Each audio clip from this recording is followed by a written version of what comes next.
अस्सलामुअलैकुम वरहमतुल्लाह। प्यारे नाज़रीन, आज हम में से सूरह यासीन शरीफ को कौन नहीं जानता है? सारे लोग जानते हैं अनकरीब। वो इसलिए कि कुरान शरीफ में एक सूरह है जिसको हार्ट ऑफ कुरान कहा गया है, यानी कुरान मजीद का दिल कहा गया है। और कुरान मजीद का दिल सूरह यासीन शरीफ है, जो 22वें पारे में शुरू है और 23वें पारे के चौथे सफ़े पर ख़त्म है।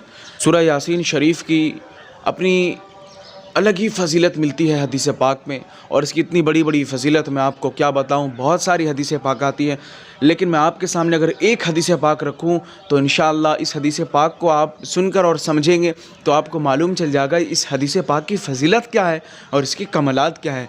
मैं आपको बताऊँ, तिरमिज़ी शरीफ की हदीस है। नबी पाक सल्लल्लाहु अलैहि वसल्लम फरमाते हैं कि बेशक हर चीज़ का एक दिल होता है, बेशक हर चीज़ का एक दिल होता है। इसी तरीके से कुरान मजीद का दिल सूरह यासीन शरीफ है। हुजूर फरमाते हैं आगे, अगर कोई शख्स सूरह यासीन शरीफ को एक मरतबा पढ़ता है तो उसको 10 मरतबा कुरान शरीफ पढ़ने का सवाब मिलेगा। ये तिरमिज़ी शरीफ की हदीस है। यासीन शरीफ का वजीफ़ा है, आज इसको हम लोग महसूस ही नहीं कर पाएँ, इसलिए कितनी बड़ी बड़ी फ़जीलतें हैं इसकी। अगर घर में जो मामलात रहते हैं, परेशानी रहती हैं, घर का जो ज़मीन है, घर की जो ज़मीन है वो ख़राब है, घर में ऐसा साया वगैरह महसूस होता है, तो उसके लिए भी पढ़ी जाती है।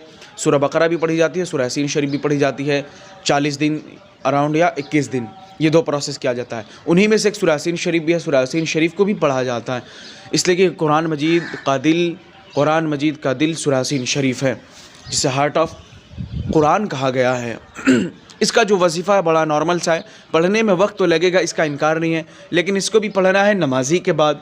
अल्हम्दुलिल्लाह आप तमामी हज़रात को मालूम होगा, मैं जो भी वजीफ़ा डालता हूँ वो नमाज के बाद ही का प्रोसेस रहता है, इसलिए मैं डालता हूँ। सारा वजीफ़ा हमारे नमाज के बाद होता है, और हमारे बुज़ुर्गों ने जो तरीक़ा हमें दिया उसी तरीके पर अमल करते हैं जो हमारे हुजूर से चला आ रहा है। इसलिए कि जब नमाज की बात करेंगे तो आप नमाज के आदी बन जाएंगे, नमाज की लत लग जाएगी, नमाज का नशा चढ़ जाएगा, फिर उसके बाद आप नमाज नहीं छोड़ेंगे।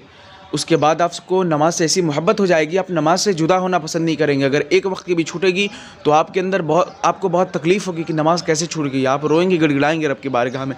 इसलिए नमाज इज़ अ वेरी इंपॉर्टेंट, नमाज बेहद अहम है, बेहद ज़रूरी है किसी भी वजीफ़ा के लिए। इसलिए कि वजीफ़ा तभी काम करता है जब आप नमाज़ पढ़ेंगे।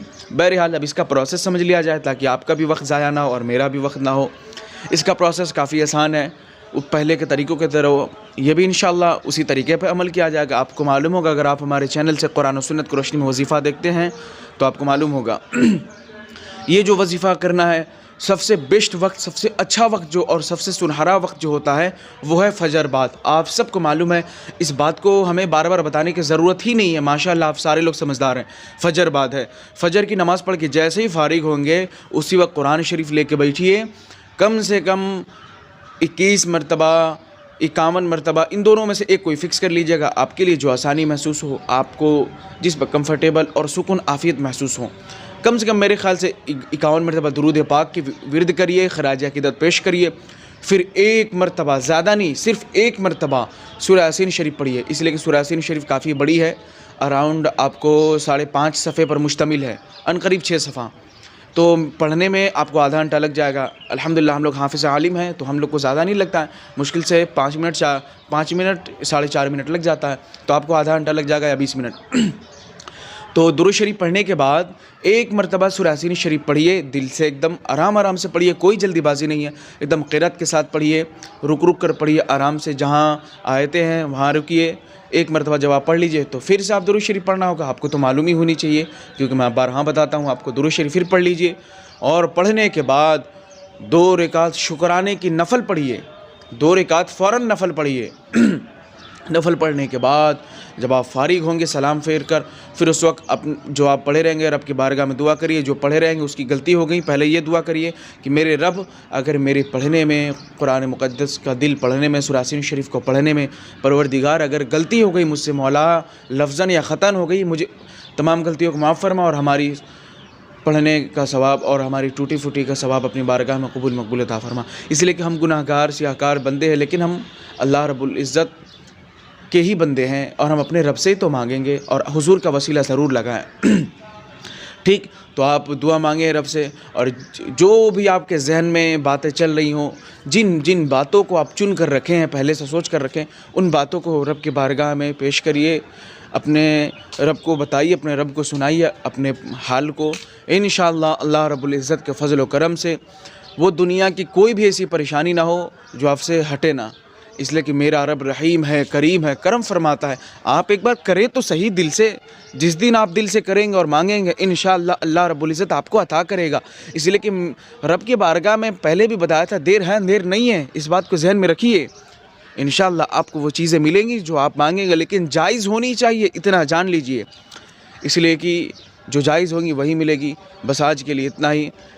और आप लोगों का ये वजीफ़ा का चैनल अल्हम्दुलिल्लाह आप लोगों की दुआओं और सपोर्ट की वजह से अनकरीब 1300 से ज़ायद लोग जुड़े हैं। तो आपका छोटा सा फ़र्ज़ बनता है इसमें, और भाइयों को जोड़िए और दूसरों तक शेयर करिए वजीफ़े को, और दूसरे भाइयों तक।